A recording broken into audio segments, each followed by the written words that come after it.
Yo, what is going on guys, and welcome back to a brand new video. My name is Hostility, and today I have another gaming PC build for you guys, and this build is going to be my flagship build, the best price to performance ratio build and the best all-rounder build, and that is the $1,000 gaming PC. Now, I did this build like a year ago and it was actually pretty successful, so I'm going to do one of these again. And so yeah, in my opinion, I reckon the $1,000 PC budget is the sweet spot, and it gets you a great balance between high performance and budget. So I'd recommend this build to anyone who's getting started in PC gaming and they want the best experience possible, but don't have a ton of money to shed. I mean, $1,000 still is quite a bit, but I mean, you get that best experience possible. So you get that balance between super high performance and budget. So it will be able to crush games at 1080p. It will be 1440p ready as well, be able to play some games at 1440p, as well as being able to do all the other tasks such as video editing, video converting, Photoshop, maybe some 3D work. All those CPU intensive tasks this thing will be able to handle no problem whatsoever. Now, before I go ahead and get started with the build, the gameplay you're watching in the background is some League of Legends, and I am a complete noob at this game, so please don't expect anything fancy here. It's just a little bit of visual stimulation for you guys. So yeah, I will try and get better gameplay in the near future, but yeah, it's just I've had no time whatsoever. I've just pretty much not had enough time to get good at a game and to get some good gameplay. But anyways, with that out of the way, let's go ahead and kick the build off with the CPU, which is the Intel Core i5 6600K 3.5 GHz quad core. Now, I went with Intel because it's a little bit more refined and it takes up less power than an AMD counterpart, and even though it's not the best price to performance ratio CPU on the market, it does give you very, very great performance. Now, the i5 is, I'd say it's a great balance, like, because this PC is all about balance. It's all about being a good all-rounder and price to performance. So those are pretty much the key terms. So with the CPU, you're achieving a great balance in between, like, say, an i3 and an i7, because it's in the middle. It's an i5. So you don't get hyper-threading, but you have quad core, and you know, it's like that perfect kind of balance between being good at games and being good at being a CPU and stuff. So yeah. So this is a K-SKU CPU, so you can overclock it, and you will be able to easily achieve an overclock of 4 GHz to give you an extra little speed bump, and if you're lucky enough, you can get up to 4.6, maybe even 4.8. And unfortunately, it does not have hyper-threading, although it still will be able to render videos and do all that CPU-intensive stuff, no problem. But if you are more of a power user, more of a heavy user, I guess, if you're constantly rendering and stuff, I would recommend that you step up to an i7. But either way, I reckon this is a very good CPU for this build. However, if you don't want to overclock, you can step down to a 6600 or a 6400, just one without a K-SKU. So yeah, in my opinion, one of the greatest CPU choices for this build. Now, going on to the CPU cooler, since it is a 6600K, it does not come with a stock CPU cooler, so we're going to go ahead and add a CPU cooler, which is the Cooler Master Hyper 212 Evo, and I don't really need to say anything about the CPU cooler. This thing has been tried and tested. Honestly, one of the absolute best CPU coolers out there on the market at a very great price, so we do get that really, really nice price to performance, even though it's just a CPU cooler. There's not very many moving parts, not very complicated. And yeah, so Cooler Master Hyper 212 Evo, one of the best. You'll get very, very good performance with this.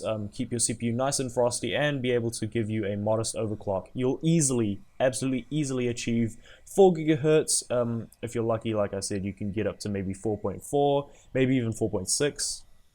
But yeah, if you want to push your CPU even further, or you want your computer to run a little bit quieter, you might have to go to water cooling. But either way, this is more than enough, and this is still very, very good choice. Now, going on to the motherboard, I've gone with the Gigabyte GA-Z170 HD3 ATX motherboard. Now, I kind of skimped out a little bit on this one. It's not as nice as I would like it to be. However, you don't really need all those features that the more expensive boards come up with.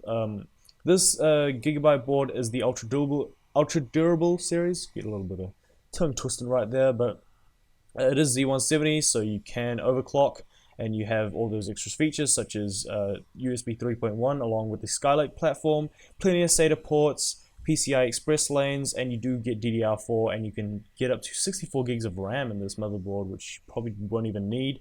However, if you do want to step up, then there's that option.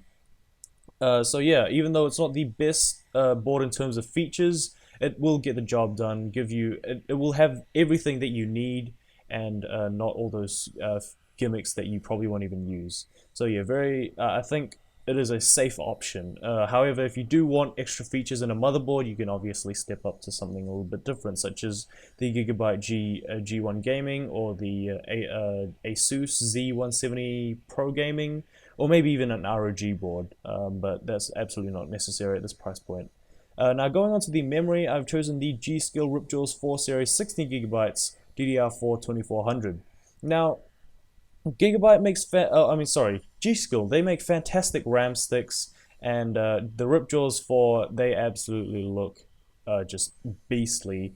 The heat spreader is just so aggressive. I have a kit in my own computer, and they look absolutely fantastic. So I kind of went a little bit on for aesthetics, spend a little bit of extra money, but I think it will be well worth it. It is 16 gigabytes, so that's plenty enough to run all your programs, have like heaps of Chrome tab open. Gaming will be more than enough, and running your CPU intensive tasks such as video editing, you'll be fine right there. I've not run into issues at all running 16 gigs, and honestly you probably won't even need any more unless you're a super power user. In that case, you can step up to 32. It is dual channel, and you can, like I said, you can step up to 32 by adding in another kit, and it is DDR4 obviously, so you do get that added performance, and it is 2400 megahertz, so it's a little bit of a speed bump to the stock DDR3, which is 2133 megahertz. So yeah, if you don't really like this heat spreader and you want to step down to something a little bit more simple, you can definitely do that, save a little bit of money. Now going into the storage, obviously we have a SSD and a hard drive combo here. So with the SSD, I've chosen the ADATA Premier SP550 240GB 2.5-inch solid state drive. Now, the ADATA drives are absolutely fantastic. Like, ADATA is not a very well-known brand, but they're making their way. They're climbing the ladder, and they make very good SSDs for the price. At one point, I'm pretty sure they had the fastest SSD at like the best price. It was the SP950 or something along the lines of that. But either way, they make fantastic SSDs, and this is no exception. Like, even though at its price point it still can compete with the more expensive counterparts, such as the Samsung 850 EVO, the Crucial SSDs, and even like the Corsair SSDs, and whatever, you name it. This thing has read and write speeds of around 500 megabits per second, so obviously can compete there. It is 240 gigabytes, so it has plenty of room to store all your programs, games, and OS on it. And giving you those super fast boot times and load times, so make your computer super snappy. So yeah, SSD pretty much at this price point is standard, and if you want more storage, you can obviously step up. Now going to the hard drive, I've chosen the Western Digital Caviar Blue 1TB 7200 RPM drive. I went with something a little bit nicer for this one. You could have gone for maybe a Seagate or a Hitachi or something like that. But in my opinion, I reckon Western Digital gives you the most reliability. However, if you don't want to spend as much money, you can step down to Seagate. Not trying to bash on them here, but I've not had very good experience with Seagate drives. That's why I recommend WD drives, unless you're on a budget. So 1TB is obviously plenty of storage to store all your extra music, video, maybe other games that you don't play as often, and other kinds of stuff that you would store on a hard drive. Not going to judge anyone there. So yeah, if you do want faster performance, you can step up to a black drive. However, that's not really necessary. This drive is already 7200 RPM, so you still would get pretty decent drive performance. But if you want to, you have that option, as well as getting more storage.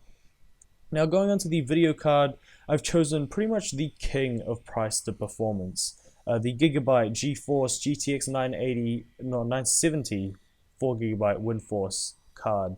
and this is the G1 gaming, so you do get the LEDs, you get the fancy LEDs and the backplate.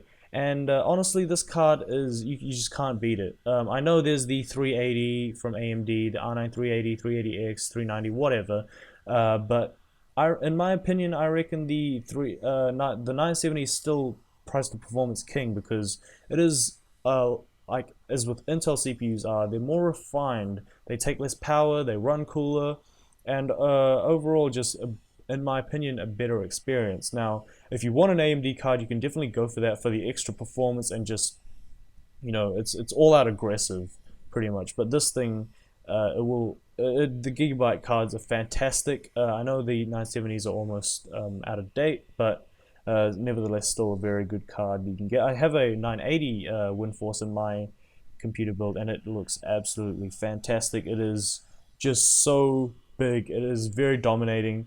The WINDFORCE does keep a really good job of cooling your card, and the 970 will be able to tackle most games at 1440p actually, and it will play everything ultra 1080p, no problem whatsoever, no sweat. It does have the 4 gigabytes, actually it's 3.5 gigabytes, we all know that with the NVIDIA controversy, but that shouldn't be a deal breaker for you guys, because you don't really need more than 2 gigabytes to run 1080p games.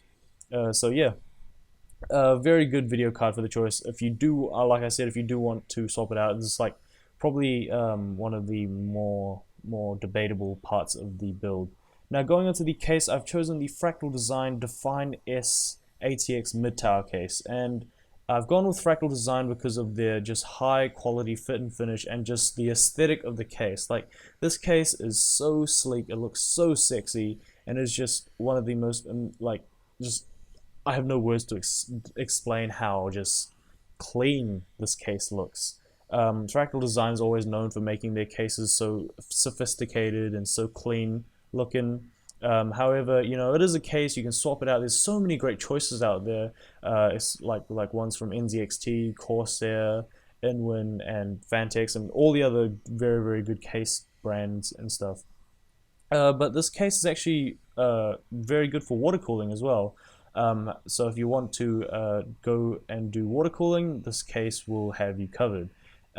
So yeah, in my opinion, a great case that you can choose from at a pretty decent price. Now going into the power supply, the last component of the build, I've gone with the EVGA G2 750 watt 80 plus gold certified fully modular power supply. And this thing, honestly, one of the best power supplies right now on the market, especially at this budget, at this price point. So you get the 750 watts, so that's plenty of wattage to run everything and overclock and have some more headroom. Also, it is 80 plus gold certified, so you do save a little bit of money on your power bill, and it does run a little bit more efficient. And it is also fully modular, so you do have the option of leaving out some cables, tidying up your cable management. So why is this power supply so good? Well, firstly, it's a tier 1 power supply, which means it is made of the highest quality components and is less likely to blow up and burn your house down. Secondly, EVGA, it's such a great price, great package. It looks very nice. The cables are all black and just very nicely sleeved. This power supply is of the utmost highest build quality, and it is just at a mind-boggling price, like $79. It is very well worth it. So yeah, that's why I went with that power supply. I have one in my own build, which is why I vouch for it a lot. So that pretty much sums up the build there. Thank you guys so much for watching, and if you want to find out pricing and part lists and everything, PC Part Picker link will be down in the description below. The total of this build is actually $1,028.24 as of the 5th of March, I believe. Yes, the 5th of March.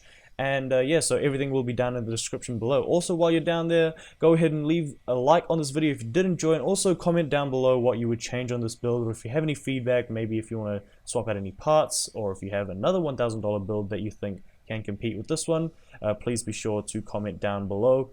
And also in the description are my Twitter and Twitch links. I would appreciate it if you give me a follow on one of those. And yeah, so that's pretty much the end of the video. Thank you guys so much for watching, and I'll see you guys in the next one. Peace out, everybody.